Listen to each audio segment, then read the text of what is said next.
Estamos iniciando mais uma edição da Sessão TV Atende. Meu convidado de hoje é o advogado José Antônio Conte Júnior. Juninho, seja muito bem-vindo à Sessão TV Atende. Obrigado pelo convite, João. Hoje você vem falando muito sobre assédio moral. É um assunto assim que faz parte dos meios de comunicação, das rodas de conversa. Mas o que seria isso, assédio moral? João, para compreender o assédio moral, a gente precisa entender que todo indivíduo, todo ser humano, tem alguns direitos personalíssimos, alguns direitos inerentes à condição humana. E um desses direitos é o direito da integridade do ser humano, física e moral. Quando uma pessoa tem algum direito moral violado, por um ato único, se considera que aquela pessoa sofreu um dano moral. Tá? Então, houve uma ofensa a um direito da personalidade, a honra daquela pessoa foi ofendida, ela de alguma maneira teve a integridade moral dela abalada e ela tem direito a buscar uma reparação desse dano que ela sofreu.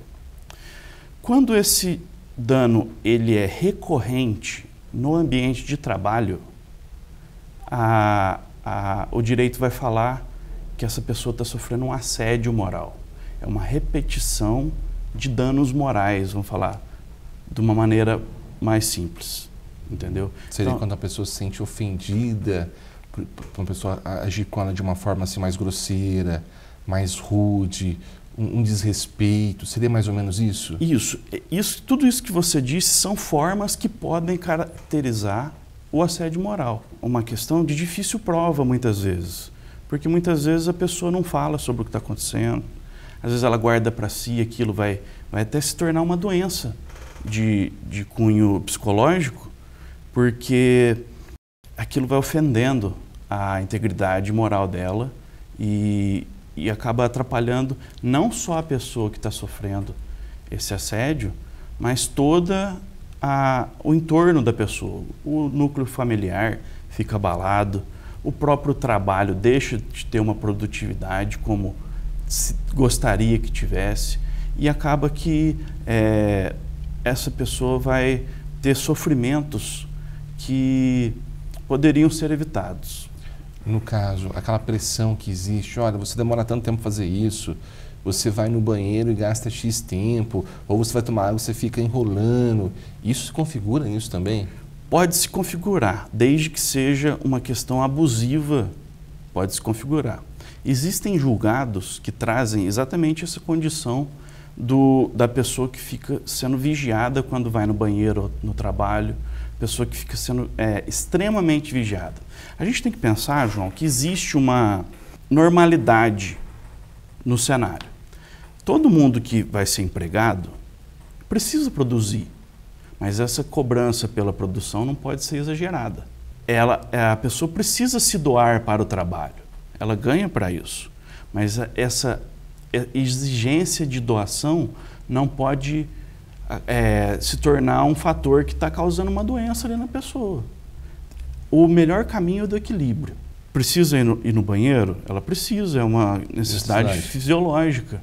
Agora, se tem alguém ali exigindo que a pessoa não vá ao banheiro, isso com o passar do tempo e mantendo-se essa cobrança excessiva, pode caracterizar, sim, um assédio moral.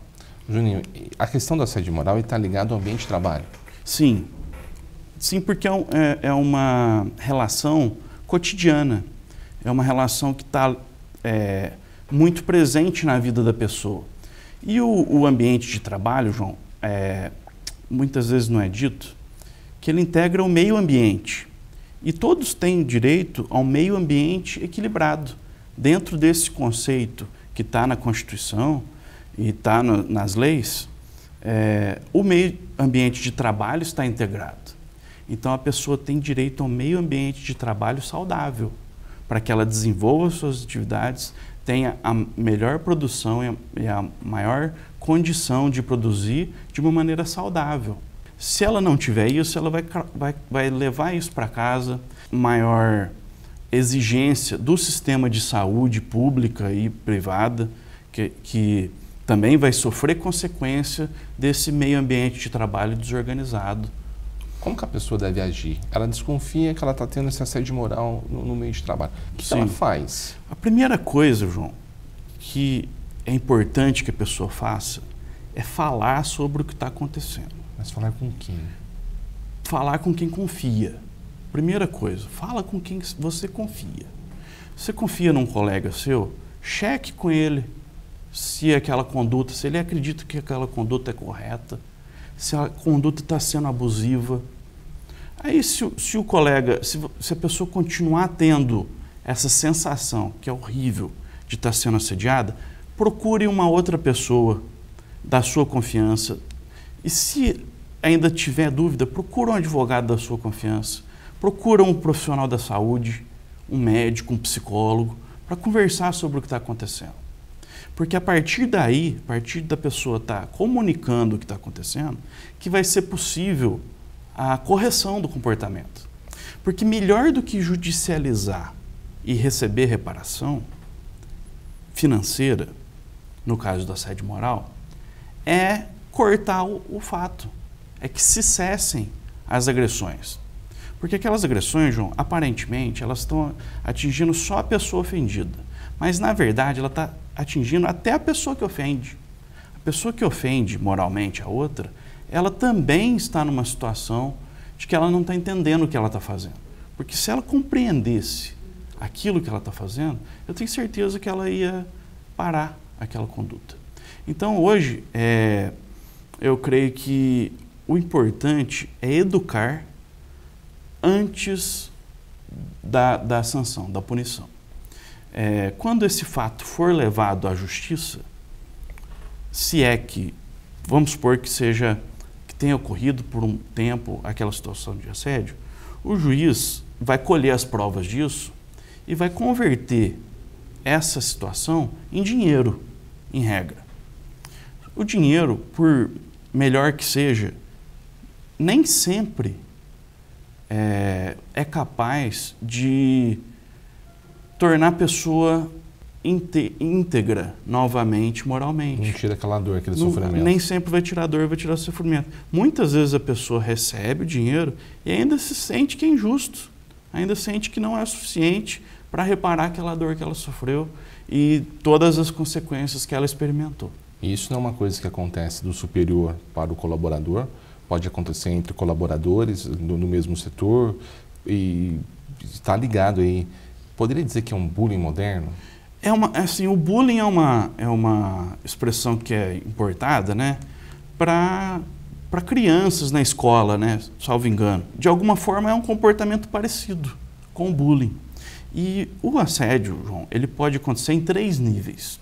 Ele pode acontecer do superior para o inferior hierárquico, vertical, de cima para baixo. Então vamos supor aqui um exemplo que você falou. O chefe que não permite que o subordinado dele vá ao banheiro.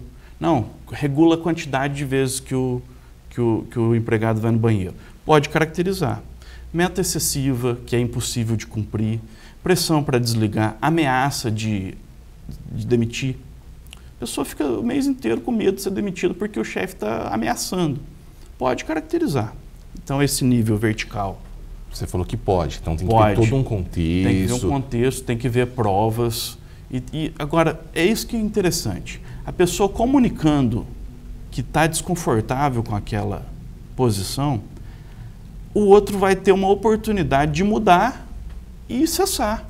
E fica para trás aquilo e segue em frente a vida. Porque a ideia, João, é que a relação de trabalho seja contínua, que ela seja perene. Então, se conseguir corrigir os erros, é melhor do que partir para um litígio posterior. Eu estava falando sobre a relação, né? Existe essa forma de assédio do superior para o inferior. Existe a horizontal entre colegas de trabalho no mesmo nível, em que um grupo isola uma pessoa, evita contato, boicota, na linguagem popular, evita que aquela pessoa cumpra suas metas, toma algumas providências para que isso não aconteça. E também existe dos subordinados contra o superior. Também existe essa forma de assédio moral. Todas elas vão depender de prova para configurar juridicamente e haver ou não uma indenização e até multa através do Ministério do Trabalho, da Auditoria Fiscal, que pode estar impondo multas administrativas em razão dessa prática. Falando sobre isso, recentemente agora tem uma nova lei, né? Isso. Foi aprovada em 2022 e entrou em vigor no dia 21 de março, a lei número 14.457, que ela obriga as empresas, João, de mais de 20 empregados, que já tem uma CIPA, CIPA é Comissão Interna de Prevenção de Acidentes. Essa lei muda o nome da CIPA, a CIPA passa a se chamar Comissão Interna de Prevenção de Acidentes e Assédio, e obriga que essas empresas mantenham um canal de denúncia contra assédio moral e sexual, tá? Porque o assédio sexual é uma outra figura, diferente do assédio moral. Então, a partir de agora, as empresas que possuem mais de 20 empregados são obrigadas a reestruturar a CIPA, que elas já têm, para que haja um plano de educação com relação a esse comportamento e denúncia para diminuir e tratar esse problema. Você acha que é uma coisa que já existia e hoje está aparecendo mais ou está aumentando? Eu acredito, você falou com relação ao assédio moral. Eu acredito que é uma prática que sempre ocorreu, né? Só que não era visto como assédio moral. Era visto como uma brincadeira ou algo natural do ambiente corporativo, que eu acredito, sendo o meu ponto de vista, que a sociedade está vendo o custo disso, inclusive com saúde, e está tratando. Então, eu acredito que é isso que está acontecendo. Se fala mais porque está se percebendo quanto que isso custa para a sociedade como um todo. Tá, joia. Queria muito agradecer a sua presença aqui hoje. Obrigado, João. E até uma próxima oportunidade. Obrigado. Conversamos hoje na Sessão TV Atende com o advogado José Antônio Conte Júnior.